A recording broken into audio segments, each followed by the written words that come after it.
નમસ્કાર, જય હિન્દ, જય ભારત. હું યુવરાજસિંહ જાડેજા આજે મોરવા હડપની મુલાકાતે આવ્યો હતો અને મોરવા હડપમાં દેલોચ ગામ છે એ દેલોચ ગામમાં તમને અદ્રશ્ય વિકાસ દેખાડવો છે. તમે મારી સાથે જોઈ શકો છો. અત્યારે અમે આ બ્રિજ ઉપર ઉભા છીએ. તમને દેખાય છે? નહીં દેખાતો હોય કદાચ, કારણ કે એ અદ્રશ્ય છે. અહીંયા 7 ગામને જોડતો આ બ્રિજ બનાવવામાં આવ્યો હતો. જયારે 2016માં આ બ્રિજ પાસ થયો હતો, આપણે જસવંતસિંહ ભાભોર હતા, એ જસવંતસિંહ ભાભોર જયારે ધારાસભ્ય હતા ત્યારે પાસ થયો હતો અને બહેનો એ હમણાં થોડાક સમય પહેલા જ બહેનો છે. પરંતુ આ જે નદી છે એ આનું જે કહી શકાય કે તળાવ છે, એ તળાવમાં આખો બ્રિજ ડૂબી ગયો છે. એટલે આ ક્યાંક ને ક્યાંક ભ્રષ્ટાચાર દેખાડે છે, ક્યાંક ને ક્યાંક અનાવડત દેખાડે છે. અને જે અધિકારીઓ છે એ અધિકારીઓએ પણ આ બ્રિજ યોગ્ય રીતે બનાવ્યો નથી. આ અધિકારીઓ નેતાઓની મિલીભગતના કારણે આપણા જોવા જાય તો લગભગ અહીંયા 3 કરોડ રૂપિયા આ બ્રિજ પાછળ વાપરવામાં આવ્યા હતા. પણ આ 3 કરોડ રૂપિયા વાપર્યા પછી પણ આ બ્રિજ આજના દિવસે કોઈને વાપરવા માટે એ ઉપયોગમાં લેવાઈ શકે એ નથી. તમતારે 3 કરોડ રૂપિયા એ પાણીમાં ગયા છે. આ પાણીથી બચવા માટે આ બ્રિજ બનાવવામાં આવતો હોય છે, પરંતુ આ બ્રિજ આખો પાણીમાં જતો રહ્યો, હજી સુધી કોઈના ઉપયોગમાં નથી આવ્યો. એટલે આ ખૂબ ગંભીર પરિસ્થિતિ છે. અમને એક પ્રશ્ન એવો છે કે જે બાળક જઈ રહ્યું છે પાણીમાં ચાલતું રોજની આ પરિસ્થિતિ છે ને. તમે જોઈ શકો છો કે દૂર દૂર સુધી તમને બાળકો આજે અત્યારે હમણાં થોડી વાર પહેલા સ્કૂલ છૂટી છે. આ સ્કૂલના બાળકો છે જે એક ગામમાં એટલે કે દેલોચ ગામમાંથી બીજા ગામમાં જઈ રહ્યા છે. લગભગ 7 ગામના જે બાળકો છે એ અહીંયા અવન જવન કરતા હોય છે. 7 ગામ આમ છે, 7 ગામ આમ છે. લગભગ જોવા જઈએ તો આજે અમને જે આ ફરિયાદ મળી છે એ ફરિયાદના ખાલી ગામડા કહું છું કે નરસિંહપુર, જુનેવાલા, મોરા, દેલોચ, નવલિયા, સાગવડ, રજાયત, અગરવાડ વગેરે ગામોને જોડતો પાનમ જે જળાશય છે, એટલે પાનમ જે છે નદીનું પાણી જે આવતું હોય, બ્રિજનું પાણી, જળાશયનું પાણી, ઈ અહીંયા ભેગું થઈ જાય છે. આ બ્રિજ 3 કરોડ રૂપિયા વાપર્યા પછી પણ હતીની હાલતમાં છે. એટલે આ બ્રિજનું ઉદ્ઘાટન કરવા માટે અહીંના જે વર્તમાન જે ધારાસભ્ય છે એ ધારાસભ્ય આવવાના હતા, પણ હજી સુધી દેખાણા નથી. એટલે નિમિષાબેન સુથારને કહેવા માંગીએ છીએ, તમે વિકાસની બહુ મોટી મોટી વાતો કરો છો, વિકાસના નામે જે બળગા ફૂકો છો અને જે કહો છો કે અમે ડબલ એન્જિનની સરકાર છીએ. તમારી ડબલ એન્જિનની સરકાર એક સારો પુલ બનાવી શકતી નથી અને આ પુલ છે એ કોઈ ઉપયોગમાં લઈ શકાતા નથી. અને જે પૈસા પાણીથી બચવા માટે આ બ્રિજ બનાવવામાં જાય તો એ બધા જ પૈસા પાણીમાં જતા રહ્યા, પરંતુ હજી સુધી કોઈ ઉપયોગમાં લઈ શકાય એમ નથી. આ બ્રિજ ક્યાંક ને ક્યાંક અધિકારીઓની અનાવડત, નેતાઓની અનાવડત, એને ભ્રષ્ટાચાર જે છે એને કારણે આ બ્રિજની હાલત આજે જોવા મળી રહી છે. આ 7 ગામ જે છે અને ઉપરના 7 ગામ જોવાય તો મહીસાગર જે સુધી જવું હોય તો બધા જ લોકોને અત્યારે હાલાકીનો સામનો થઈ રહ્યો છે. જી, અંદાજે સ્કૂલ ખરી એ બાજુ કોઈ બધાને જવા માટે યુવરાજભાઈ આ બાબતે શું કહેશો? શિક્ષકો માટે આવર જવાનું બહુ મોટી તકલીફ લાગી રહી છે. ખાસ કરીને આપણે બહુ મોટી વાતો કરીએ છીએ, બેટી બચાવો બેટી પઢાઓની વાતો કરીએ છીએ, બઢેગા ઇન્ડિયા તભી તો બઢેગા ઇન્ડિયાની વાતો કરીએ છીએ. પરંતુ આજે આદિવાસી સમાજના જે વિસ્તારો જે છે એ વિસ્તારોમાં મોડવા હડપ ગામે જયારે ઉભો છું ત્યારે આ મોડવા હડપના જે કહી શકે કે બાળકોને ભણવું છે, ગણવું છે, આગળ વધવું છે, શિક્ષિત બનવું છે, પણ ભણે કઈ રીતે? એ જે રસ્તો છે એ રસ્તા ઉપરથી જઈને તો સ્કૂલે જવાનું હોય ત્યાં રસ્તાની આ બિસ્માર હાલત છે, આ જર્જરિત હાલત છે. કાલે આ બાળકો જે છે એ બાળકોને ભણવું છે, ભણી ગણીને આગળ વધવું છે, પણ ન કરે નારાયણ કદાચ અહીં કોઈ દુર્ઘટના થઈ તો દુર્ઘટના માટે જવાબદાર કોણ? એટલે આજના આ માધ્યમથી અમે સરકારને અને વર્તમાન જે અહીંના જે ધારાસભ્ય છે મોડવા હડપના એ નિમિષાબેન સુથારને પૂછવા માંગીએ છીએ, ન કરે નારાયણને કોઈ કદાચ આ જર્જરિત હાલતમાં કંઈક દુર્ઘટના ઘટી તો એના માટે જવાબદાર કોણ? આ પાનમ ડેમ ઉપર જે આ બ્રિજ છે એ બ્રિજનું ક્યાંક ને ક્યાંક જે કટકીના પૈસા તમારા સુધી બેન પહોંચ્યા હશે તો આનું ખરેખર સમારકામ કરવાની જવાબદારી તમારી હતી, તો તમે પણ ક્યાંક ને ક્યાંક ઢાંક પીછાડો કર્યો હશે તો જ આ હાલત થાય. બાકી અદ્રશ્ય છે, આ અદ્રશ્ય બીજ છે જેમાં કશું જ કઈ દેખાતું નથી, પાણી સિવાય કઈ દેખાતું નથી. એટલે આ બધા જ પૈસા તમારા પાણીમાં ગયા છે. આજે ગુજરાતના જે યુવાનો ભણી ગણીને આગળ વધવા માંગે છે એનું ભવિષ્ય પણ તમે પાણીમાં નાખી દીધું છે. આજે એક ગામથી બીજા ગામ ખેતી કરવા જવું હોય ને તો લગભગ 15 થી 17 કિલોમીટર ફરી અને ખેતી કરવા જવું પડે છે. આ ભાઈની જમીન અહીંયા જ છે. હવે આની પોતાની જમીનમાં જવું છે તો પોતાની જમીનમાં પણ 15-17 કિલોમીટર પાછળ ફરીને જવું પડે. તો આના માટે આ જે કહી શકાય કે જે ટ્રાવેલિંગ થાય છે એના માટે જવાબદાર કોણ? અને આ બ્રિજ તમારી જવાબદારી હતી કે યોગ્ય રીતે ગામના લોકોને સગવડ પૂરી મળે એટલા માટેની જવાબદારી હતી, તો એ સગવડનું ધ્યાન રાખવામાં આવ્યું નથી. અને તમે વિકાસના નામે બળગા ફૂકો છો, ડબલ એન્જિનની વાત કરો છો, આજે વિશ્વગુરુ બનવાની વાત કરો છો, પરંતુ આજે પરિસ્થિતિ એ છે કે તમારા આ બ્રિજ એ અદ્રશ્ય થઈ ગયા છે. તમારા જે પૈસા જે ખરેખર આજે અમારા ટેક્સ પેયરના જે પૈસા અમે જે ટેક્સ ભરીએ છીએ એના પૈસામાંથી જે સારી સવલતો મળવી જોઈએ સારી સવલતો નથી મળતી. એના પાપે આજે ક્યાંક ને ક્યાંક આ ગ્રામજનો જે છે એ પીડા ભોગવી રહ્યા છે. અમરસિંહ કાકા, આ બ્રિજનું નિર્માણ ક્યારે કરવામાં આવ્યું હતું? 2017માં. 2017માં. ત્યાર પછી શું કર્યું સુધી છે? બસ હમણાં જ આ ગયા વર્ષમાં પૂરો કર્યો છે, આ વર્ષે જ પૂરો કર્યો છે. અને મેં એવું સાંભળ્યું હતું કે આ બ્રિજ ઉપર કોઈ દુર્ઘટના ઘટી હતી. હા, ઘટી ને. હમણાં જ 2-3 મહિના પહેલા જ એક માણસ અહીંથી ઉપરથી નીચે ઉમરી પડ્યું. અહીંયા એક નાની બાળકીનું પણ કહી શકાય કે થોડા સમય પહેલા જ એ મૃત્યુ થયું હતું. આ જ બ્રિજને કારણે આ બ્રિજની આજે જર્જરિત હાલત છે અને બ્રિજ જે અદ્રશ્ય તમને દેખાઈ નથી રહ્યો એ બ્રિજમાં જ ક્યાંક ને ક્યાંક એક બાળકીનું પણ મૃત્યુ થયું હતું અને એક ભાઈનું પણ મૃત્યુ થયું હતું. તો એના માટે જવાબદાર એ વર્તમાન ધારાસભ્ય છે, એ નિમિષાબેન સુથાર જવાબદાર છે. એના પરિવારોને ખરેખર જવાબ આપવો જોઈએ, કેમ કે નિમિષાબેન સુથાર, તમે આમાંથી જે કઈ કહી શકાય ગ્રાન્ટ પાસ કરાવી હશે અથવા તો ગ્રાન્ટના પૈસા જે તમારા સુધી પહોંચ્યા હશે, તો આજે એ પૈસાના ક્યાંક ને ક્યાંક અહીંયા જે ખરેખર યોગ્ય રીતે કામકાજ થવું જોઈએ એ નથી થયું અને ક્યાંક ને ક્યાંક કટકીનો હિસ્સો આ કોન્ટ્રાક્ટરો ખાઈ ગયા હશે, ક્યાંક ને ક્યાંક તમારા સુધી પહોંચ્યો હશે. એના પાપે આજે અમારે એક પરિવારે એક દીકરી ગુમાવવાનો વારો છે, એક ઘરના મોભી એ પણ ગુમાવવાનો વારો એવો છે. છેલ્લા 6 મહિનામાં 2 મૃત્યુ તો થઈ ચુક્યા છે. હવે શેની રાહ જોવો છો? ત્રીજું મૃત્યુ થાય એની. એટલે અમે કહીએ છીએ કે જાગી જાવ અને આ બ્રિજ જે છે એ બ્રિજની હાલત યોગ્ય રીતે કરો. રહેવાનું અત્યારે સ્કૂલેથી આવ્યા છો, રોજ આ જ રસ્તેથી જવાનું, તો તમને એમાં બીક નથી લાગતી? લાગે છે? તો પછી તમે ક્યારે વાત કરી તમારા પ્રતિનિધિને કે આ રોડ તો સરખો કરાવો? આ બ્રિજ છે, તમને ખબર છે આ બ્રિજ છે? કઈ નદી ઉપર આવેલો છે? પાનમ નદી ઉપર. આ પાનમ જળાશય ઉપર બ્રિજ છે. આને તમને બીક ન લાગે? રોજ આ રસ્તા ઉપરથી આવો તો બીક લાગે છે?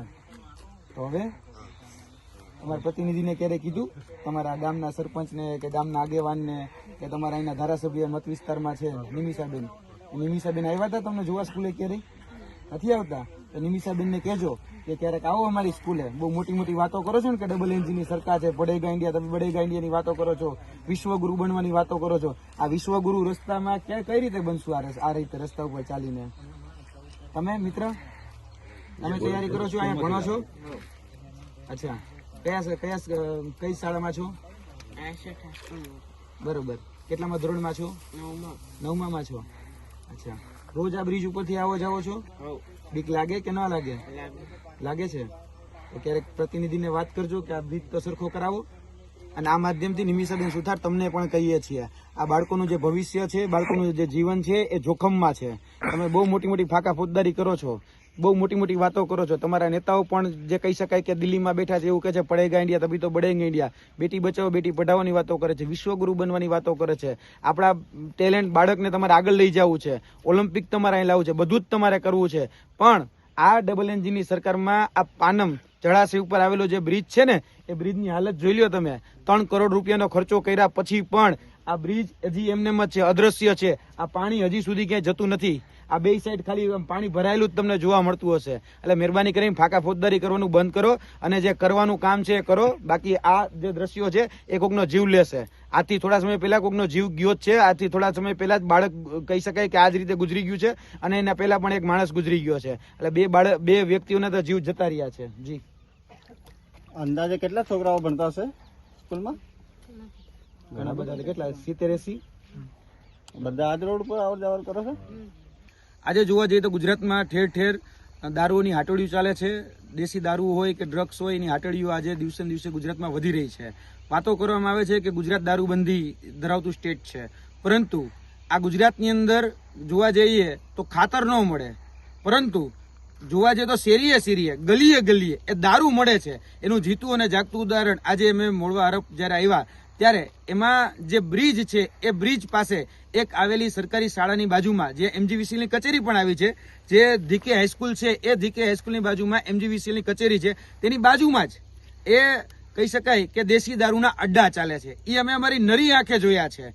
એક જગ્યાએ જોવા જઈએ તો ઉપર આપણે વીજ લાઈનનો કરંટ અને નીચે એક બીજો કરંટ જે કહી શકાય કે સામાન્ય વ્યક્તિને બરબાદ કરતો હોય એ દેશી દારૂના ડી ક્વોલિટીના દારૂના અડ્ડાઓ ચાલે છે. અને આ ડી ક્વોલિટીના દારૂ અડ્ડા ચાલે છે અને છતાં પણ મોડવા હડપના જે ધારાસભ્ય છે એ ધારાસભ્ય એવું કહેતા હંમેશા ફરતા હોય છે કે ભાઈ અહીંયા કોઈ જગ્યાએ દેશી દારૂ નથી મળતો, કોઈ જગ્યાએ દેશી દારૂની હાટડીઓ નથી ચાલતી, પરંતુ એને પોતાના જ મત વિસ્તારમાં મોડવા હડપમાં જે કહી શકે કે જે બ્રિજ છે, બ્રિજની બાજુમાં જે MGVCLની કચેરી છે એ MGVCLની કચેરી બાજુમાં જ જઈને જોઈ લેવાની છૂટ છે. ત્યાં દેશી દારૂના અડ્ડાઓ એ ચાલે છે. એટલે આપણે વિકાસની બહુ મોટી મોટી વાતો કરીએ છીએ કે દેશી દારૂ નથી મળતા એની વાતો કરીએ છીએ, તો અહીંયા ડી ક્વોલિટીનો દારૂ મળે છે અને એકદમ ખરાબ હદનો દારૂ ત્યાં આજે પણ અમે જોઈને આવ્યા છીએ. એટલે આ ખરેખર જેની કથની અને કરણીમાં જમીન આસમાનનો પડ છે.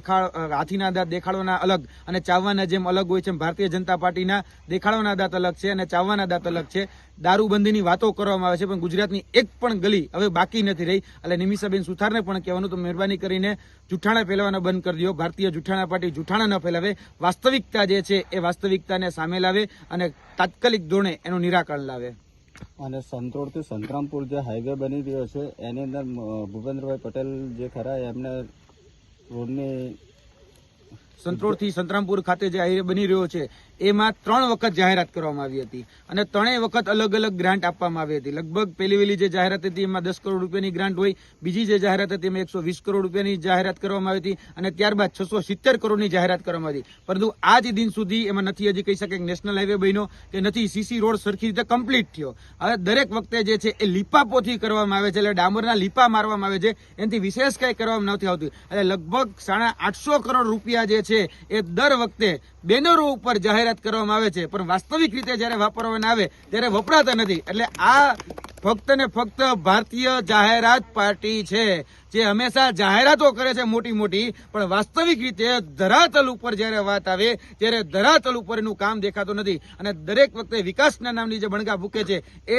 આજે સામાન્યતઃ જે રોડની જે સુવિધા હોય એ રોડની સુવિધા એ પૂરી નથી પાડી શકતા. અને એના અમુક મંત્રી એવું કે છે કે અમે ગુજરાતને પેરિસ જેવું બનાવી દઈશું. એટલે ભાઈ પેરિસ જેવું નથી બનાવવું, પેલા ગામ સુધી પહોંચે એટલો એક સારો રોડ તો બનાવો. અને 800 કરોડ રૂપિયા જે ફાળવવામાં આવ્યા એ કોણ ખાઈ ગયું, ક્યાં કોન્ટ્રાક્ટર ચરી ગયા, ક્યાં અધિકારીઓ ખાઈ ગયા અને ક્યાં નેતાઓ ખાઈ ગયા એની તપાસ તો કરો. એટલે ક્યાંક ને ક્યાંક આજે કહી શકાય કે જે ભ્રષ્ટાચાર થઈ રહ્યો છે, જે કૌભાંડ થઈ રહ્યું છે સામે આવશે. પરંતુ સામે એટલા માટે નથી આવતું ક્યાંક ને ક્યાંક ઘરના ભૂવા અને ઘરના ડાકલા છે. આપણે જ બધાએ બિલાડીને દૂધના રખોપા સોંપ્યા છે. એટલે એ બિલાડીઓ જે છે એ આ બધું જ ચરી જાય છે. એટલે જે દૂધ છે જે ખરેખર મલાઈ રૂપે આપણા જે સામાન્ય જનતા જે ટેક્સના પૈસા ભર્યા છે એને ખરેખર સારી સવલતો મળવી જોઈએ, એ નથી મળતી. કેમ? કારણ કે બિલાડીને આપણે દૂધના રખોપા સોંપ્યા છે. એ નરી અને કડવી વાસ્તવિકતા છે. આજે પણ જે સંતરામથી કહી શકાય કે સંતરોડથી સંતરામપુર વાળો જે રસ્તો છે ત્યાં આજે ખૂબ રોડની હાલત પણ ખરાબ છે. કાંઈક વરસાદ આવે કે વધારે પડતા હેવી વાહનો ચાલે એટલે ખાડા પડી જાય છે. આજે પણ 1-2 ફૂટના ખાડાઓ એમાં જોવા મળે છે કેમ કે નેતાઓના પેટના ખાડા મોટા થઈ ગયા છે. આ મોરવાડા તાલુકામાં કેટલીક શાળાઓ જર્જરિત હાલતમાં છે. મોરવાડામાં જોવા જઈએ તો આજે પણ ઘણી બધી એવી શાળાઓ છે જે ખૂબ જર્જરિત છે. પૂર્વ શિક્ષણ મંત્રી પણ આના બાજુના મત વિસ્તારમાંથી આવતા હતા ત્યારે એને બહુ મોટા મોટા વાયદા વચનો કર્યા હતા કે ભાઈ અમે આ જે શાળાઓ છે એ શાળાઓને સારી સવલતો પૂરી પાડીશું. પરંતુ એના જ મત વિસ્તારની અંદર 106 એવી શાળાઓ હતી જે ફક્ત એક ઓરડામાં ચાલતી હતી. અહીંયા એટલે કે વર્તમાન જે મોરવા હડપ જે છે તેમાં પણ 50% શિક્ષકોની ઘટ એ અત્યારે પણ છે. અને જે બાળકો જે છે એ બાળકો ક્યાંક ને ક્યાંક આજે જે ભણી ગણીને આગળ વધવા માંગે છે એને ના છૂટકે પ્રાઇવેટમાં જવા માટે મજબૂર કરવામાં આવે છે. કારણ કે જે પ્રાઇવેટ શાળાઓ છે એ નેતાઓની શાળાઓ છે. એટલે સરકારી શાળાઓ બંધ થાય અને ખાનગીકરણને વેગ મળે એ ક્યાંક ને ક્યાંક ભારતીય જનતા પાર્ટીની નીતિ રીતિ રહી છે. એટલે જે સરકારી શાળાઓ જે છે સરકારી શાળાઓની હાલત ખૂબ દયનીય છે. ક્યાંક ને ક્યાંક ભારતીય જનતા પાર્ટી છે એ ગરીબ વિરોધી રહી છે, મધ્યમ વર્ગ વિરોધી રહી છે. જે બાળક ભણી ગણીને આગળ વધી શકે, એ વિકાસમાં ક્યાંક ને ક્યાંક પોતાનું યોગદાન આપી શકે એના માટે એ કહી શકાય કે એ ભણવા ગણવા માટે આગળ વધતું હોય છે. આપણે નારાઓ ખૂબ સારા આપીએ છીએ કે બેટી બચાવો બેટી પઢાઓ, પડેગા ઇન્ડિયા તभी તો બઢેગા ઇન્ડિયા, વિશ્વગુરુની વાતો કરે છે પણ શાળાઓમાં ગુરુઓ નથી એની કોઈ દરકાર કરતું નથી. આજે પણ આ મોરવા હડપની જોવા જઈએ તો 50% શાળાઓ છે એ ગુરુ વગરની છે. એટલે જો વિશ્વગુરુ બનવું હોય તો પેલા શાળામાં ગુરુ આપવા જરૂરી છે. અને શું કહે કે મોરવા હડપ તાલુકામાં કોઈ રોજગાર માટેનું અત્યાર સુધી થઈ જ નથી જીઆઈડીસી જેવું. ખાસ કરીને જોવા જઈએ તો ઘણા સમયથી ગુજરાતના જે યુવાનો જે છે એમાં ખાસ કરીને મોરવા હડપના જે યુવાનો છે એ પોતાના સ્વાવલંબન માટે, પોતાના પરિવારના ગુજરાન માટે એ પ્રયત્નશીલ હોય છે કે ભાઈ આપણે આપણા વિસ્તારનો અને કહી શકાય કે પરિવારનો વિકાસ કરીએ અને એના માટે રોજગાર રૂપી સાધન શોધતા હોય છે. આજે સરકારી રોજગારી છે તો સરકારી રોજગારીમાં પેપરો ફૂટી જાય છે. ક્યાંક ને ક્યાંક વાલાદવલાની નીતિ અપનાવવામાં આવે છે, સરકારી હોય કે સહકારી. એ બધી જગ્યાએ પંચમહાલ ડિસ્ટ્રિક્ટ કોઓપરેટિવ બેંકની અંદર હમણાં તમે જોયું હશે કે જે સહકારી જે સંસ્થાઓ છે એની અંદર પણ વાલાદવલાની નીતિ અપનાવવામાં આવે છે. પોતાના મળતિયાઓને સીધી નહીં તો આડકતરી રીતે એમાં ઘુસાડવામાં આવે છે. અને સરકારી જે સંસ્થાઓ છે એ સંસ્થાઓમાં જુનિયર ક્લાર્ક, સિનિયર ક્લાર્ક કે હેડ ક્લાર્ક જેવી પરીક્ષાઓ લેવાની હોય તો અગાઉ એટલે કે પરીક્ષાની અગાઉ પેપરો ફૂટી જાય છે. અને પેપર ફોડી અને પોતાના વાલા દવલાને લગાડવામાં આવ્યા છે. અને વાત રહી પ્રાઇવેટ રોજગારીની, એટલે કે આ વિસ્તારની અંદર જે મોટી કંપનીઓ આવવાની વાતો કરી હતી, આ વિસ્તારને બહુ આગળ લઈ જવાની વાતો કરી હતી, જીઆઈડીસીઓની વાતો કરી હતી, પરંતુ આજે પણ આ વિસ્તારના જે યુવાનો જે છે એ રોજગાર વાંચુક છે, એટલે કે રોજગારીથી વંચિત છે. હજી સુધી એને રોજગારી મળી નથી. એટલે વિકાસોની ડંફાસો આપણે બહુ મોટી મારીએ છીએ. ડંફાસો આપણે કહીએ છીએ ડબલ એન્જિનની સરકાર, પણ એ ડબલ એન્જિનની સરકાર આજે મોરવા હડપના યુવાનો આજે બેરોજગાર ફરી રહ્યા છે અને બેકાર ફરી રહ્યા છે. અને આ નેતાઓના પાપે બેરોજગાર અને બેકાર ફરી રહ્યા છે.